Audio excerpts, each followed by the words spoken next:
l'histoire. Rebecca, ça va bien? Mais oui, ça va toujours au taquet bien. Bah, toujours au taquet et très bien accompagné. Alors, voilà. par qui êtes-vous accompagné?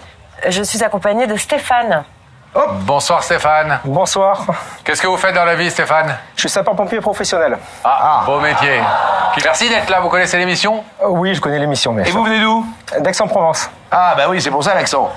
Oui. Bon, Pas très loin de chez Rebecca. Et non. On est voisins. Alors, vous avez une petite idée de la personne qui peut vouloir vous dire quelque chose ce soir? Pas du tout. Pas du tout, vraiment? Vraiment pas du tout. Quand on part en intervention, on ne sait pas sur quoi on part. Donc, quand on m'a dit de venir ici, je ne sais pas qui veut me parler. Donc, j'ai dit, j'y viens, mais je ne me pose pas de questions. bon. Donc il est Peut-être serein. à faire des gestes de premier secours. Oui, on va éviter, là. Allez, on vous laisse entre Provençaux, ou en tout cas résidents de Provence. Et nous, on va, une fois que la connexion aura bien été coupée, accueillir Laurent, la personne qui veut parler à Stéphane ce soir. Oui, et elle va arriver sur le plateau. Sous vos applaudissements, elle s'appelle Aurélie, mesdames et messieurs.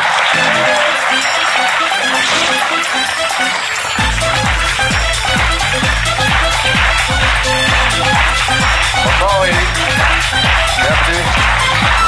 Asseyez-vous. Ça va Aurélie? Bien. Ça va bien? Ouais, très bien.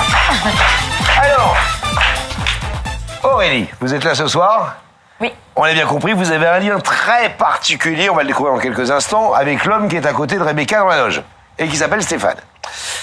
Vous avez 17 ans, et comme beaucoup de jeunes gens à 15, 16, 17 ans, tous les parents qui nous écoutent et qui sont peut-être là le savent, c'est l'âge où on commence à dire le vélo c'est bien, les transports en commun c'est bien, tous mes copains ont un scooter ou mes copines ont un scooter, est-ce que je pourrais pas avoir un scooter?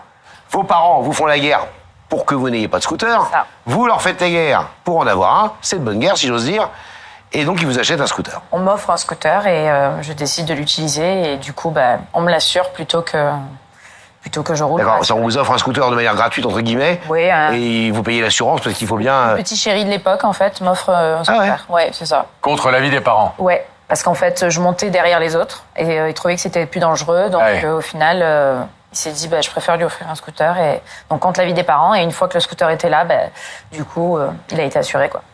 Et alors, qu'est-ce qui se passe vous connaissez la date j'imagine? En juillet 2002. Ouais. Ouais, tout s'effondre. En fait, je venais d'être championne de France d'équitation, championne régionale de danse.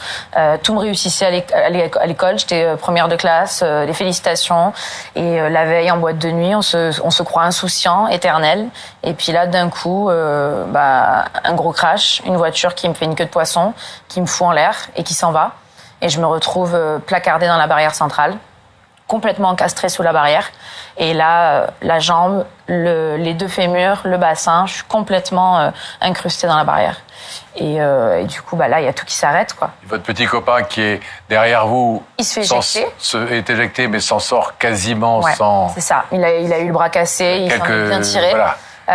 Psychologiquement, je pense qu'il est plus affecté que moi. Mais moi, j'ai eu la chance d'être entourée et d'avoir les bonnes personnes sur mon chemin depuis l'accident. Alors, ce jour-là, vous êtes donc victime de ce terrible accident. Vous n'avez pas vraiment conscience de ce que vous avez, du niveau de blessure que vous avez par définition. Ouais. J'imagine que vous êtes un peu dans les vapes. C'est ça. Et qu'est-ce qui se passe et qui sont les premiers à intervenir? En fait, ce qui se passe, c'est que ça se passe face à un magasin de pièces auto.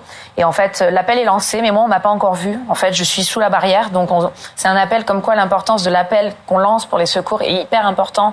Ça aussi, il faut vraiment le dire aux gens. Attention à ce que vous dites. C'est pas, c'est des jeunes, mais apparemment, ça va, ils sont déjà debout, ça a l'air d'aller. Non, moi, j'étais sous la barrière, j'étais encastrée. Et heureusement, il y a un pompier qui a entendu l'appel et qui avait normalement terminé son service, puis il a dit je passe quand même au cas où. Et il a fait les premiers secours. Il a... Donc en civil, entre guillemets. Non, je crois qu'il a... Alors, j'ai pas demandé les détails, Ouais. puis c'est vrai que ça fait 22 ans, donc ça remonte un peu. Mais je sais pas s'il avait encore la voiture de fonction ou pas, mais après, le reste de l'équipe est arrivé, mais en fait, j'avais l'artère fémorale sectionnée, donc l'artère fémorale, c'est 3 minutes, et les pompiers, pour descendre de la caserne d'Aix, c'est 11 minutes. Donc en fait, je serais morte. Déjà là, je suis restée plus que 3 minutes, donc ils ont pas expliqué comment j'étais encore en vie, comment mon cœur battait encore. Ils ont jamais réussi à l'expliquer. Et en fait, à un moment donné, sur moi, je vois 2 grands yeux bleus, parce que vous allez voir, il a des yeux magnifiques, et des yeux qui me demandent à ce moment-là de rester. Et il m'a dit, mais reste, regarde-moi. Je dis, non, mais j'ai sommeil, je voudrais juste me reposer. Il me dit, non, là, tu te reposes pas, tu es en train de partir, reste avec moi.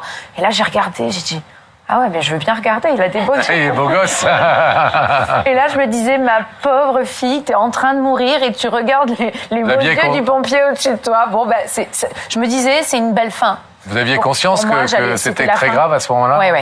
J'ai vu la jambe ramassée devant moi, j'ai vu l'os dehors, j'ai vu le sang. Enfin, vraiment, c'est une image que je garderai, que j'ai dessinée à l'hôpital. Je dessinais ça et je dessinais ses yeux. Et en fait, c'est ses yeux.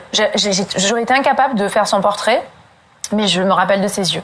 Vous êtes un personnage, je le dis parce que je pense que tout le monde le pense, mais absolument incroyable. En vrai. Pas. Non, mais vous, votre histoire est incroyable, mais vous, le personnage que vous êtes, les yeux que vous avez, la façon, l'impact que vous donnez quand vous racontez tout ça, c'est je pense que ce qui est grande force. Ce qui est incroyable, c'est la force qu'il m'a donnée le jour où il m'a permis d'avoir une deuxième chance dans la vie. On n'a pas tous la chance d'avoir une deuxième vie. Moi, je l'ai eue.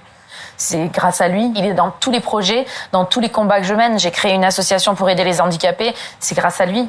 Il m'a sauvé la vie et puis moi, aujourd'hui, j'essaie de sauver des vies. Comment s'appelle votre asso?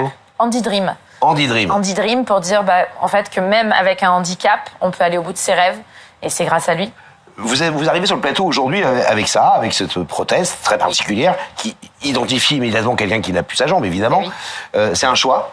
Oui, au tout début, en fait, je voulais juste cacher le handicap, et surtout à 17 ans. Enfin, je dis pas qu'il y a un âge mieux qu'un autre pour avoir un accident comme ça, mais à 17 ans, on est en pleine construction, et c'est hyper compliqué. Début déjà, de la vie amoureuse, la vie amoureuse, les copains, l'apparence est très importante.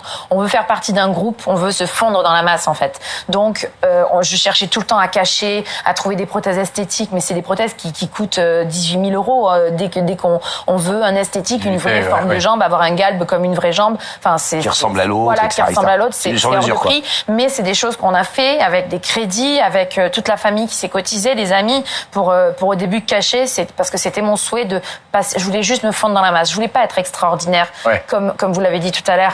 Mais aujourd'hui, ça me gêne pas parce que finalement mon handicap, j'en ai fait une force. C'est grâce à ça que j'aide les gens. C'est grâce à ça qu'on redonne le sourire à des personnes qui n'y croient plus. C'est grâce à ça qu'on aide des personnes à prendre la décision de se faire amputer parce qu'avec une prothèse, ils marcheront mieux qu'avec un pied complètement nécrosé et leur faire accepter ces décisions qui sont pas faciles.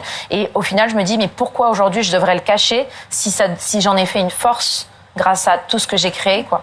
Donc aujourd'hui, je le cache plus. C'est beaucoup moins coûteux parce que ça, c'est remboursé par la sécurité sociale. C'est pas très esthétique, ça fait un peu Iron Man, mais c'est pas grave. Il y a une feuille qui est pliée là, à votre droite. Je crois que c'est quelque chose de particulier, ce petit mot et cette feuille. Il y a deux choses. En fait, c'est la carte en fait que Stéphane m'a amenée, qui est sur mon frigo depuis. Tenez-la bien, voilà, devant vous. Et en fait, donc c'est la carte des pompiers, donc 2002, l'année de l'accident, et avec derrière le petit mot. Après ton accident, nous avons suivi ton évolution. Nous sommes de tout cœur avec toi pour que tu puisses voir l'avenir en gardant le moral et le courage. Une pensée de toute l'équipe des sapeurs-pompiers d'Aix-en-Provence. Pour toi, Aurélie. Et en fait, il était venu, il m'avait amené un t-shirt, tous les pompiers avaient signé, et ce t-shirt, ça a été mon pyjama pendant des années et des années, et je l'ai amené avec moi à l'hôpital. Votre cape de protection. Ça fait 22 ans, voilà, que je l'ai. Et ça, c'est autre chose. J'avais écrit à 17 ans, quand je suis sortie de réanimation, et je lui avais écrit un petit poème, et que je lui ai jamais envoyé, ni adressé, et voilà. Vous voulez lui lire ce soir? Si c'est possible, sachant que c'est la jeune fille de 17 ans qui écrit, donc faudra être indulgent. Et il continue de prendre des nouvelles de temps en temps ou pas? C'est de temps en temps, mais ça reste l'ange gardien qui débarque quand il y a un problème en fait. Voilà, c'est-à-dire que là, il me suit sur les réseaux, tout ça, il suit l'assaut. Je pense qu'il doit être fier de ce que je fais, de ce que j'essaye moi maintenant d'apporter pour donner de l'aide, apporter mon aide aux autres. Et il le suit de loin, mais on s'appelle pas régulièrement, non. Depuis 2019, je pense pas. Pas de nouvelles. Je crois pas l'avoir eu, non. Bon, alors on a invité ce pompier sauveur, Pascal. Alors comment il a réagi quand Rebecca est allée lui porter l'invitation? Vous allez le découvrir tout de suite. Et nous voilà à Aix-en-Provence, la ville aux 1000 fontaines. Mais c'est pas vrai, en réalité, elle n'en a qu'une centaine. dont la plus connue, la fontaine de la Rotonde, qui est devenue le symbole de la ville. On peut se promener sur le cours Mirabeau, aller voir la cathédrale Saint-Sauveur ou la tour de l'horloge qui, paraît-il, est hantée. Les universités, il y a plein de trucs à faire. Mais si je suis ici, c'est pour remettre cette invitation à Stéphane, un sapeur-pompier passionné de plongée sous-marine et de tennis, en espérant qu'il accepte l'invitation.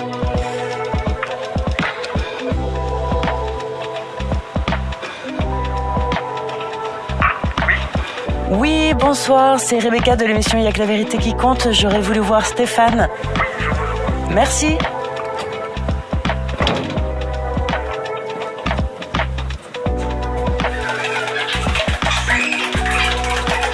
Bonsoir. Vous êtes Stéphane ? Oui. Alors permettez-moi de vous remettre cette invitation, en espérant vous retrouver très prochainement sur notre plateau. D'accord. Ben, je sais pas ce que c'est, mais on va voir. Merci. Merci.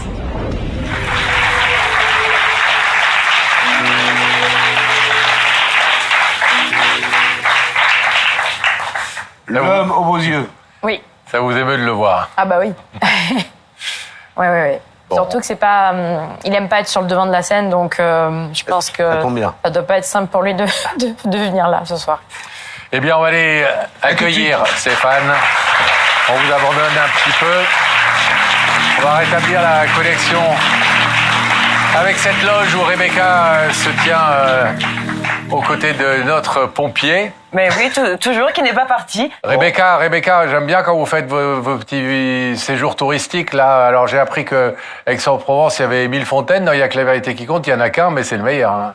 Elle est très très bonne, bravo. Ça me va droit au cœur, Pascal. Ah, j'espère bien. Ouais, en fait, vous faites de très jolis compliments quand même, hein, tous les deux. Et alors? Bah c'est joli, Vous c'est êtes jalouse? chouette. Bah je suis un peu jalouse, je suis dans la loge, mais en même temps Arrête pas j'ai... de vous en faire des compliments à vous. Ouais. Ah oui, c'est vrai. Mais moi, j'ai la meilleure à côté de moi. Ah bah Ah oui. bien sûr. Merci, On n'a aucun doute Stéphane. là-dessus. Je vais proposer à Stéphane de vous rejoindre. Allez. Allez. Stéphane, vous allez suivre Sam et la vérité est au bout du couloir. Merci.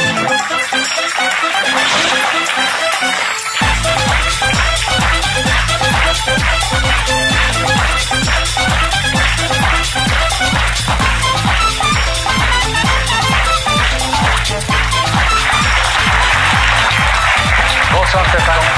Bienvenue. Bonsoir. Asseyez-vous. Comment ça va? Très bien. Vous n'êtes pas du tout stressé, vous, hein?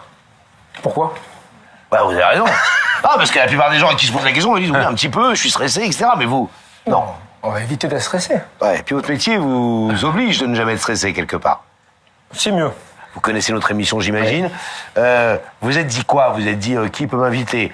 Un vieux copain, une vieille copine, une déclaration d'amour? Pourquoi pas? Je sais pas si vous êtes en couple en ce moment. Oui. Mais ça longtemps. Donc ça serait une très mauvaise idée. Moi, Mais ça arrive parfois.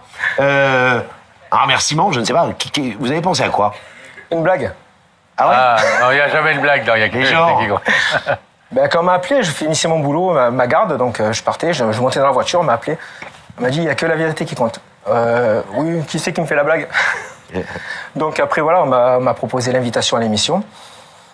Et à partir de ce moment-là, ben, je fais comme je fais dans la vie de tous les jours, je ne me pose pas de questions. Ouais.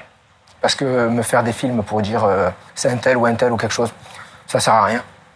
C'est se faire des mauvaises idées. Vous refusez Donc, pas l'obstacle et vous y allez. Voilà. Vous avez quel âge aujourd'hui? 54 ans, Et ça fait combien de temps que vous faites ce beau métier?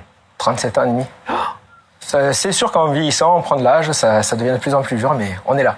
Pas d'idée, puisque vous n'avez pas voulu vous gamberger, vous poser trop de questions sur l'identité de la personne qui vous invite ce soir. Mais des indices. Je peux vous proposer un premier indice. Regardez là-haut, Stéphane, et quelqu'un va vous poser une question. Si tu pouvais choisir un super pouvoir, tu choisirais lequel? Un super pouvoir. Ah, il est pompier déjà, c'est un super pouvoir, mais. Déjà, Un de plus. un de plus. Un seul. Dans tous les héros que vous connaissez qui ont des super pouvoirs. Iron Man. Iron Man? Ouais. C'est-à-dire? Iron Man. Pour moi, c'est mon personnage préféré parce que C'est un super-héros, mais C'est un super-héros, ouais. c'est pas un super pouvoir. C'est pas un super pouvoir. Après, le super pouvoir, on va dire. Coupez le feu. Je pense que celui que j'ai me suffit. Parce qu'après, j'aurais trop de dire pourquoi lui et pas l'autre. Donc, ce que je fais déjà, c'est très bien. Je vous propose un deuxième indice, Stéphane. Regardez, une deuxième question va vous être posée. On dit que dans la vie, il n'y a pas de hasard, seulement des rendez-vous. Tu en penses quoi? Ouais, je suis d'accord, je suis bien d'accord avec ça.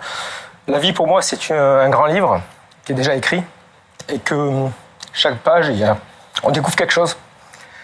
Et qu'à chaque moment de la vie, une page s'ouvre et un passage de vie apparaît. Et on est là et on le prend et on va avec. Et on fait avec. Ouais. Est-ce que vous voulez, maintenant, après quand même pas mal de patience, découvrir le visage de cette personne qui nous a dit « Je voudrais inviter Stéphane ce soir sur le plateau d'Il y a que la vérité qui compte, j'ai un truc à lui dire depuis un moment ». Oui, je vais bien. Alors regardez à nouveau là-haut et Habib, notre réalisateur, va transpercer le rideau avec sa caméra.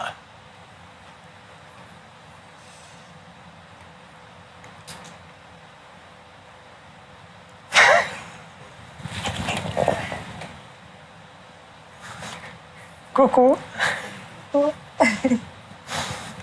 fait plaisir de te voir, c'est un moment. Et moi non. Vous connaissez ce visage? Je sais. Toujours présent à distance, mais... Bon, Qui est cette jeune femme, Stéphane? Aurélie. Aurélie. 2002. Tu te rappelles même de la date? Pas complète, hein, l'année, ça suffit déjà. Non, 2002. Donc une intervention particulière, oui. Faisait chaud, très chaud ce jour-là. C'est en juillet? Ouais, très chaud. Donc par point d'intervention, un petit accident. Sur le papier, un accident de scooter. On arrive sur les lieux, pas un petit accident, gros accident. Gros accident, gros dégâts, grosse chaleur, beaucoup de monde, on intervient, on est une équipe. Et donc j'étais chef d'agrément sur l'ambulance ce jour-là. Donc je manage mes équipes pour intervenir sur Aurélie et tous ensemble, on prend en main l'intervention. Grave, très grave. On arrive à la médicaliser, à la transporter dans les meilleures conditions possibles à l'hôpital. L'essentiel, elle est vivante. Donc déjà, on a gagné une bataille. Et après, la deuxième bataille, c'est la sienne. Nous, on a fait... Désolé, hein, c'est... On comprend votre émotion. Nous, on a fait la première bataille. La première bataille, c'est de la mener vivante. Notre bataille, c'est toujours de mener quelqu'un de vivant à l'hôpital. On l'a fait. Et après, pourquoi, comment on n'a pas pour vocation de prendre des nouvelles des patients. Mais j'avais un ami qui est plus là maintenant, qui m'en a donné parce qu'il bossait à l'hôpital. Désolé. Prenez votre temps. Et du coup, j'ai été amené à revoir Aurélie à l'hôpital. Et avec cet ami, on s'est fait une bataille de lui mettre des coups de pied au cul pour qu'elle continue sa vie. Elle était danseuse, de haut niveau. Elle faisait du cheval. Elle faisait la pitre sur son quad. Je la connaissais pas avant. J'ai appris à la connaître. Et on s'est mis une mission avec Gérard de lui mettre des coups de pied au cul quand elle avait le moral dans les chaussettes. Et on est parti au centre de rééducation, lui mettre des coups de pied au cul. Et le rééducateur lui disait Aurélie, ça va pas aujourd'hui. Il y a du monde qui est là. Et on est arrivé et c'était une petite bataille entre elle et nous. Mais la plus grosse partie, c'est son courage, sa pugnacité, sa volonté d'y arriver. Et maintenant, vous pouvez tous l'applaudir, tout ce qu'elle a fait.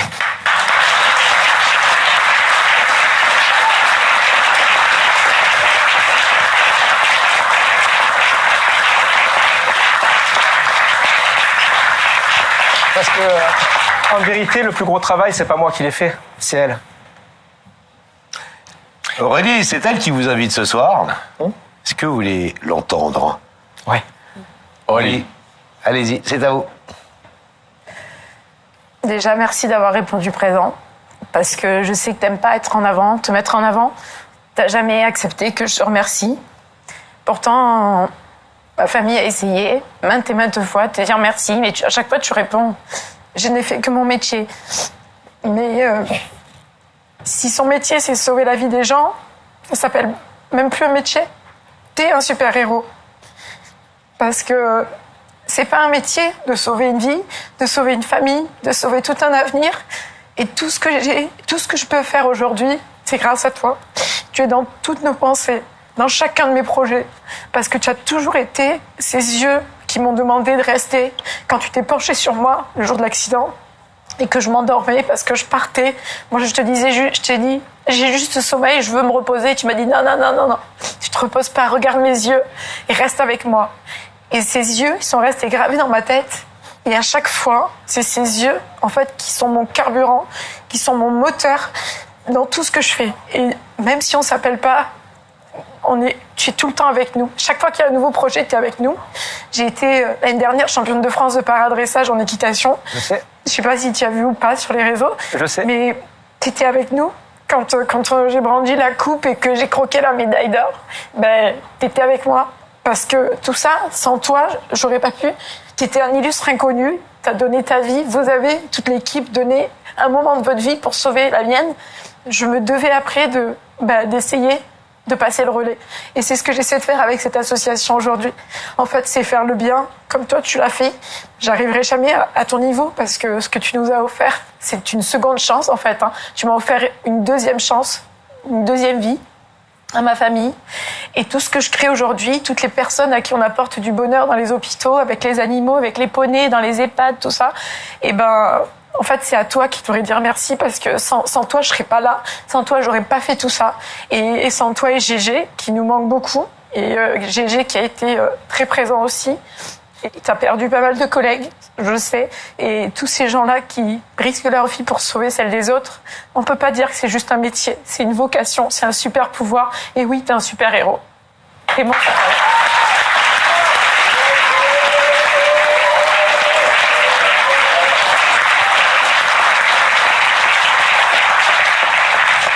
Aurélie, je crois que pour une fois, il a entendu ce remerciement officiel sans répondre c'est mon métier et puis j'ai fait ce que je devais faire. Mais visiblement, en étant très ému et en ayant intériorisé ce remerciement officiel, et je crois que vous aviez tenté un remerciement juste après l'accident, vous aviez 17 ans. Est-ce que vous saviez qu'elle vous avait écrit un petit mot qu'elle ne vous a jamais envoyé? Non. Alors, t'es indulgent, tu te moques pas. J'avais 17 ans, ok. Je me rappelle. Il fait froid dans mon cœur, comme bleu dans tes yeux. Des mots rassurants pour calmer mes angoisses. Le sourire d'un soldat du feu et la douleur s'efface. Tes grands yeux bleus reviennent chaque nuit quand je me sens flancher, mais je ne peux pas renoncer. Parfait étranger que tu étais, tu t'es battu pour ma vie, je n'ai pas le droit de la négliger. J'ai mis ma vie entre tes mains pour une poignée de secondes, j'ai été heureuse pour l'éternité. Je n'ai pas les mots pour décrire ce que tu m'as fait, hormis de m'avoir sauvé la vie. Tu es dans chacun de mes actes et dans toutes mes réussites, comme un petit bout de moi qui me rappelle à chaque instant le prix de la vie. Si jamais un jour, au hasard d'un malheur, vous croisez le chemin de ce soldat au grand cœur, n'ayez pas peur. L'air que vous entendrez n'est que la mélodie du bonheur, celle d'un avenir meilleur, car vous aurez la chance d'être entre les mains du magicien au grand cœur.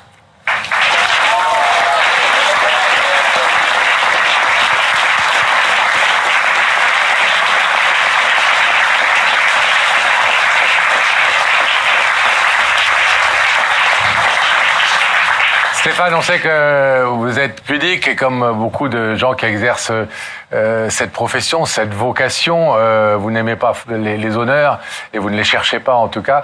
Mais est-ce que vous êtes quand même ce soir heureux que Aurélie ait violé cette pudeur, votre pudeur, pour vous amener sur ce plateau et vous rendre hommage à vous et aussi à tous ceux qui, comme vous, tous les jours sauvent des vies et se dévouent?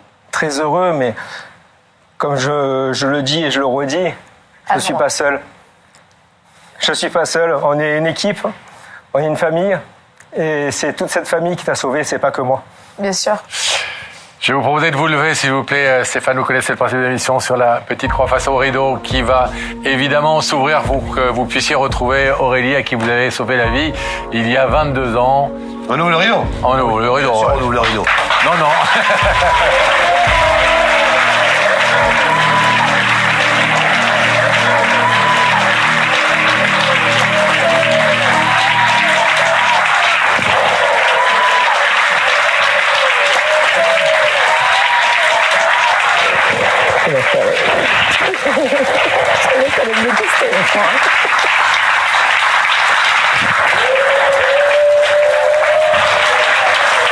C'est elle la plus courageuse.